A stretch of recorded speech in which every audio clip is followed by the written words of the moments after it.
धुरंधर box office पर काफी कमाल कर रही है। साथ ही सोशल मीडिया पर इसके डायलॉग्स और सॉन्ग्स पर जमकर रील भी कर रही है। लियारी गैंग वॉर पर बेस्ड ये कहानी अंगेजिंग तो है ही, लेकिन अगर आप लियारी की असल कहानी में दिलचस्पी रखते हैं तो इस फिल्म में आपको कुछ लूपहोल्स जरूर दिखे होंगे। अब आप इसको मिस्टेक भी कह सकते हैं और क्रिएटिव लिबर्टी भी, ये आपकी मर्जी है। पर हम इस वीडियो में आपको उस फिल्म के उन खास हिस्सों के बारे में बताएंगे जो असल घटनाओं से काफी अलग है, या हो सकता है उसमें कुछ बदलाव किए गए हों। नमस्कार, मैं हूं डिम्पिका और आप देख रहे हैं खबरगांव। सबसे पहले बात करेंगे उस पात्र की जिसकी सबसे ज्यादा चर्चा हो रही है, यानी अक्षय खन्ना का कैरेक्टर, नाम रहमान डकैत। फिल्म में बाबू डकैत को रहमान का बायोलॉजिकल फादर दिखाया गया है और ऊपर से नाजायज बेटे वाला इमोशनल तड़का भी ऐड कर दिया है। लेकिन असल में कहानी बिल्कुल अलग है।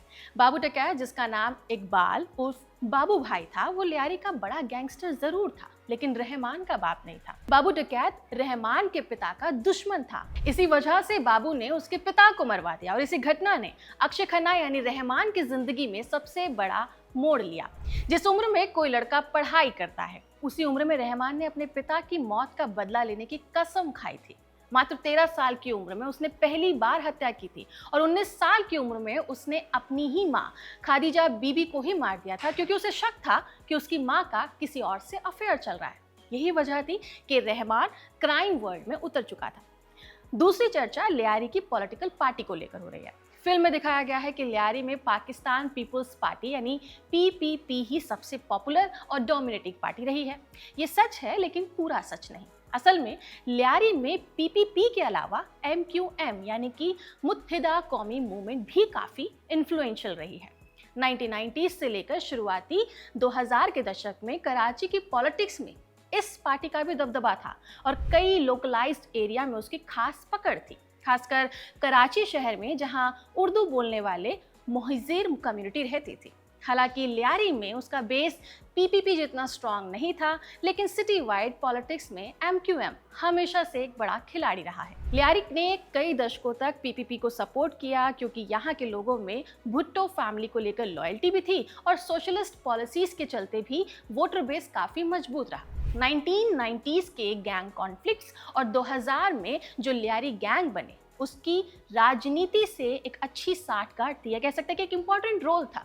जैसे रहमान डकैत और बाद में उज़ीर बलोच की पीपल्स अमान कमेटी यानी पीएसी, वो बाद में पीपीपी से जुड़े और ये गैंग जो था वो लोकल वोट बैंक के लिए काम कर रहा था।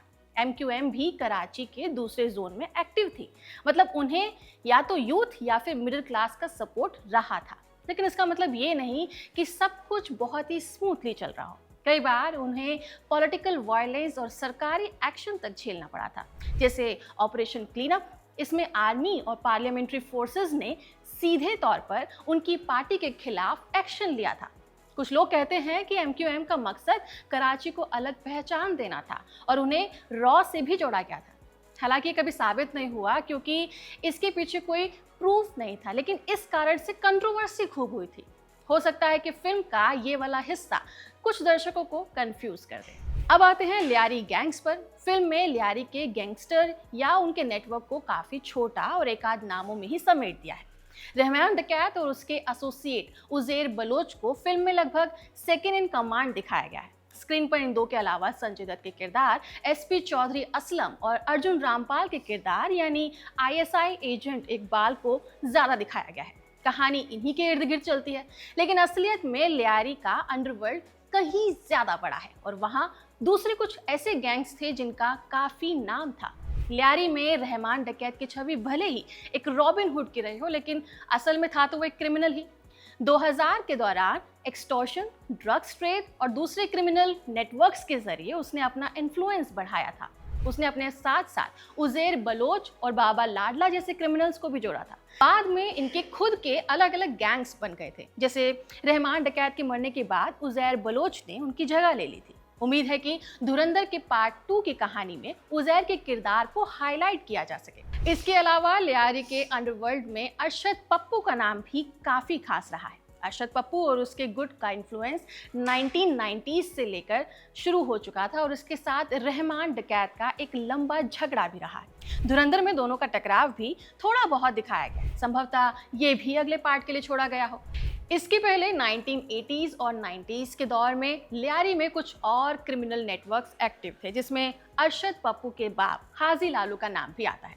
रहमान डकैत के बाद दादल की हत्या बाबू डकैत नहीं की थी और इसके बाद रहमान को सहारा मिला था हाजी लालू का। वो उसकी गैंग में शामिल हुआ, लेकिन बाद में एक व्यापारी के अपहरण को लेकर दोनों में झगड़ा हुआ और दोनों ने अपनी अपनी राहें अलग कर ली।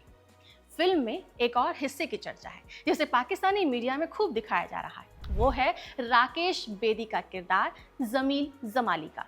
असल में जमील जमाली लियारी का एक पॉलिटिशियन है। फिल्म में रणवीर सिंह के किरदार हमजा की शादी जमील की बेटी से ही होती है।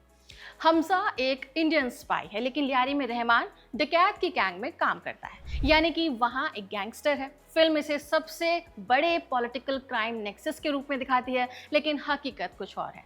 वैसे तो हमजा का किरदार काल्पनिक ही है और जमील जमाली का किरदार असल जिंदगी में पीपीपी नेता नबील से इंस्पायर्ड है, और नबील का कोई दामाद गैंगस्टर नहीं था।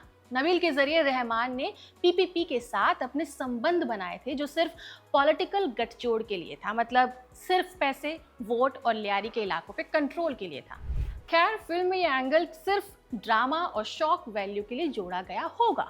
लोगों को ये इल्यूजन देता है कि गैंगस्टर और पॉलिटिशियन के बीच में फैमिली कनेक्शन के जरिए ही पूरे क्राइम पॉलिटिक्स नेटवर्क को बेस बनाया गया था।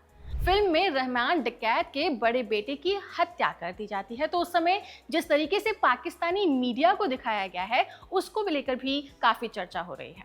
इसमें दिखता है कि एक न्यूज़ एंकर टीवी पर रहमान डकैत को प्रोवोक करता है। वो कहता है कि रहमान की पावर खत्म हो गई है, वो अपने बेटे का बदला नहीं ले पा रहा है, और रहमान ये सब कुछ सुनकर प्रवोक हो भी जाता है।